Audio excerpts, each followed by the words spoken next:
Hello दोस्तों। मैं रामदयाल भाटिया। आप देख रहे हैं भाटिया लाइफ हैक।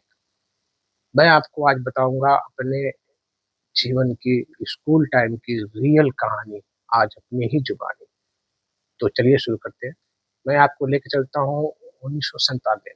उस वक्त मैं क्लास 3 में एडमिशन लेने के लिए दूसरे स्कूल में 1-2 पढ़ा। उसके बाद से क्लास 3 में मैं कृषक सरस्वती शिशु मंदिर महेशपुर पकड़ी वीरभद्र, जो कि देवरिया डिस्ट्रिक्ट में है, वहाँ पे मैं गया। वहाँ पे एडमिशन हो गया। फिर धीरे धीरे कुछ दिन बीता। एक दिन सुबह सुबह प्रेयर के टाइम पे मेरे प्रिंसिपल ने मुझे और मेरे पूरे गांव के बच्चों को खड़ा खड़ा करके बहुत डांटा, बहुत बेइज्जती किया। उस वक्त मेरे बाल भी बड़े बड़े थे, नाखून भी बड़ा था। तो उसने कहा सारे बच्चों के सामने कि इसके गांव के लड़के जो है सब ऐसे ही हैं, माँ बाप को गाली देते हैं, पढ़ाई लिखाई में जीरो, सड़क छाप बाल झाड़ते हैं और सिर्फ नाच गाना इसी में बिजी रहते हैं। वो सदमा जो है मैं बर्दाश्त नहीं कर पाया। कहीं न कहीं वो मेरे दिमाग में घर कर गया। वो बेइज्जती जो है इतनी ज़्यादा, मतलब मुझे आज तक इसके पहले किसी ने इतनी बेइज्जती नहीं करी थी। ऐसा फ़ील हुआ। सारे बच्चे भी चिढ़ाने लगे। फिर उसके बाद से मैं सोचा नहीं, इनको मैं गलत साबित करके ही दिखाऊँगा।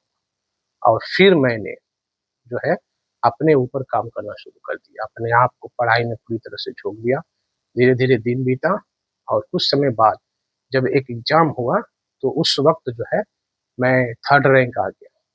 फिर धीरे-धीरे 4th में, 5th में और 6th में कभी 2nd, कभी 3rd, कभी 2nd, कभी 3rd, ये चलता रहा। जब 7th में गया, तो 7th में जाने के बाद क्वार्टरली एक एग्ज़ाम होता है, तिमाही जिसको बोलते हैं। तो उसमें जो है मैं पूरा क्लास टॉप कर गया, ठीक है? उसके बाद से ये सिलसिला चलता रहा। फिर हर एग्ज़ाम में क्लास का टॉप करता करता रहेगा 7वीं तक पूरा। फाइनल एग्ज़ाम में भी टॉपर रहा। 8वीं में जब गया, तो उसमें जब क्वार्टरली एग्ज़ाम हुआ, तो उसमें जो है मैं पूरा स्कूल टॉप कर गया। और स्कूल टॉप करने के बाद से उसमें एक सिस्टम था, जैसे डिग्री कॉलेजों में होता है कि ये अध्यक्ष का चुनाव, उपाध्यक्ष, महामंत्री, मंत्री और ये एक मेडिकल फील्ड, ये फर्स्ट एडर, क्लास मॉनिटर, एक टेस्टर बॉय, ऐसा होता था। उसमें भी ऐसा होता था। तो स्कूल का जो रूल था उसमें ये था कि जो भी लड़का स्कूल का टॉपर है वही प्रेसिडेंट बनता है। तो मैं प्रेसिडेंट बन गया। फिर धीरे-धीरे 15 अगस्त सन 2002 का दिन आया। उस वक़्त जो है एक विधायक जी आने वाले थे, लेकिन किसी कारणवश नहीं आ पाए। तो स्कूल के प्रिंसिपल ने कहा कि विधायक जी किसी कारणवश नहीं आ रहे हैं, तो जो स्कूल का अध्यक्ष है वही ध्वजारोहण करे। फिर मैंने जो है ध्वजारोहण किया। बहुत सब कुछ अच्छा चल रहा था। एक भाषण भी दिया अच्छा जोरदार, सब लोगों ने ताली बजाया, अच्छा स्वागत किया और बहुत बधाई दी, ठीक है। उसके बाद से तो मैं फ़ेमस हो गया, पूरे जवार में, पूरे एरिया में फ़ेमस हो गया। मैं जहाँ भी जाता लोग मुझे सम्मान देते, जिसके घर भी चला जाता, इज़्ज़त से बैठाते, सम्मान देते, सब कुछ। और पेरेंट्स तो मेरा एग्ज़ाम्पल भी देने लगे कि देखो ये लड़का एक दिन आईएएस बनेगा, सारे टीचर्स जो हैं। मेरे प्रिंसिपल तो आज भी कहते थे इसे आईएएस ही बनना, ठीक है। फिर जो है इस समय आया, धीरे-धीरे मैं कुछ गलत लड़कों की संगति में आ गया, जिनका पढ़ाई से दूर-दूर तक कोई वास्ता नहीं था। धीरे-धीरे उनके साथ उठना, बैठना, घूमना-फिरना सब चालू हो गया और सारी गलत आदतें, सारी गलत चीज़ें मुझे सिखाते चले और मैं सीखता चला गया। फिर मरी मेरी पढ़ाई जो है धीरे-धीरे, धीरे-धीरे चौपट होती चली गई, ठीक है।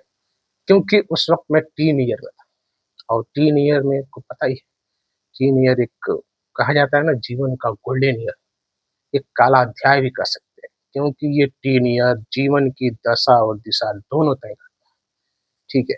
अगर संगति टीन ईयर में डिसाइड हो जाता है, आप देखिए ना, बच्चा कहाँ जाएगा, 13 से लेके 19 साल के बीच में प्लस 2 फाइनल हो चुका होता है।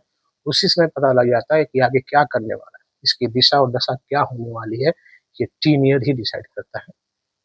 तो कहने का मैसेज यही है। हाँ, उसके बाद जब 10वीं में 10वीं वहाँ से जो है मैं दूसरे स्कूल में एडमिशन ले लिया 9वीं क्लास में।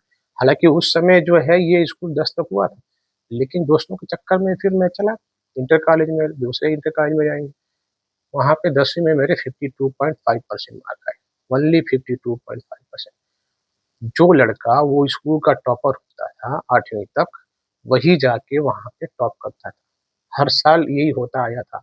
अभी भी उस समय पहले तक भी यही होता था, अभी तो वो स्कूल थोड़ा-सा डाउन हो गया है, लेकिन मैं ही एक अपवाद निकला, ठीक है?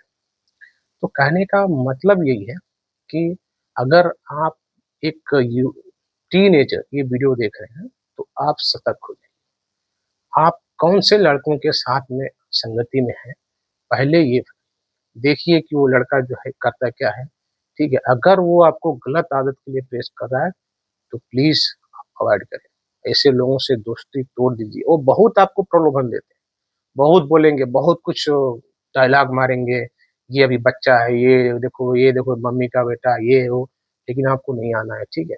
और दूसरा, मैं पेरेंट्स लोगों को हाथ जोड़ के विनती करता हूँ कि देखिए टीन ईयर में बच्चे जो हैं बहुत बड़े रिसर्चर होते हैं, अपने आप को ये सीआईडी मानते हैं, रॉक एजेंट मानते हैं, ठीक है? एक छोटी-सी खुफिया जानकारी होगी तो उन्हें संगठन बनाना अच्छा लगता है, गैंग बनाना अच्छा लगता है, दोस्त बनाना अच्छा लगता है नए-नए, क्योंकि गलती इनकी है, गलती तो इनके उम्र की है, टीन ईयर की है। इस समय जो है बहुत सारा हार्मोन जो है रिलीज़ होता रहता है, बदलाव होता है, तो ये बहुत बड़े रिसर्चर होते हैं, थोड़ी-सी आप भी रिसर्च कीजिए। आप भी थोड़ी रिसर्च कीजिए, देखिए आपका बच्चा कैसे लोगों की संगति में है, कैसे माहौल में है, उसके दोस्त कौन-कौन से हैं, ठीक है? किसके साथ उठता-बैठता, घूमना-फिरना, हर चीज़ पे आप बारीकी से नज़र रखिए। तो आप जो है उसको गलत रास्ते पे जाने से बचा सकते हैं। ये वीडियो बनाने का सिर्फ़ मेरा यही मतलब है कि अगर मेरी वजह से एक भी लड़का गलत डायरेक्शन में जाने से बच गया, तो मैं समझूँगा कि मेरा वीडियो बनाना सफल हो गया।